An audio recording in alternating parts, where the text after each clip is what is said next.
Bismillah ar-Rahman ar-Rahim. In the name of Allah, most gracious, most merciful. We were talking about an important question, and that question is that what is the origin of rights? We believe that human beings, they have a lot of rights in their social life, but who has granted them these rights? We answered from the school of naturalism point of view, and we, of course, criticized it and gave our opinion. And now, the second answer given by the school of positivism. They say that the origin of these rights is the social contract. Society has decided for these rights.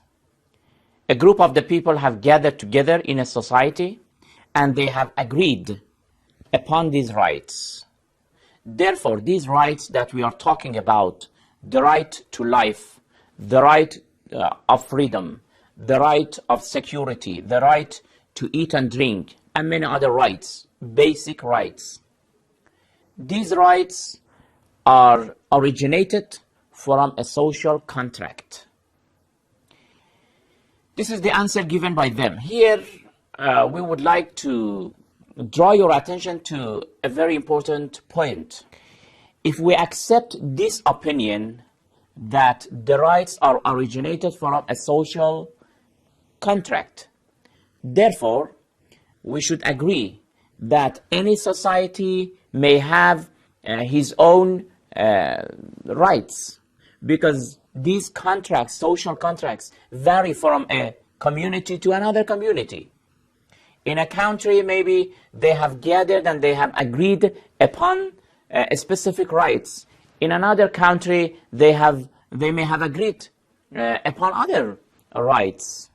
If that is true, then we want to ask those people who always protest and object the teachings of Islam or the criminal laws of Islam, and they say that why in Islam there is death penalty.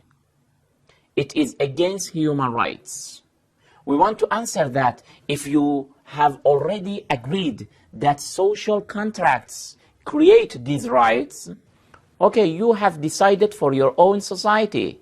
Let's keep it there. Let's not to interfere with the social contracts of other societies. Any society's opinions are respectful for themselves. We are not allowed to impose our own opinions on other societies. If, for example, country A have decided not to have death penalty, it doesn't mean that they should impose their opinion on other societies. Because other communities and other countries, they themselves also want to decide for their own destinies. This is why that we say in Islam, if we have the death penalty, al-qisas, or retaliation, it should be respected. Because if you say it is because of the social contract in our area, this is the way that we have agreed upon it. All Muslims have agreed upon it. This is a social agreement, and this agreement must be respected.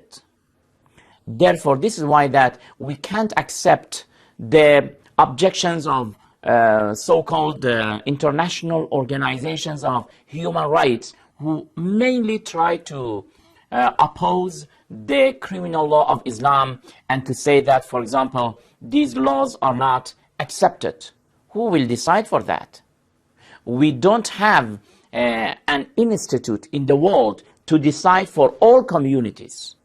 According to this school, the school of positivism, you are saying that the social contract will create these rights. And according to this school, if the social contract is the origin for these rights, it means that if this society, they have agreed in another way, or they change their opinion, it means that the rights also shall remove.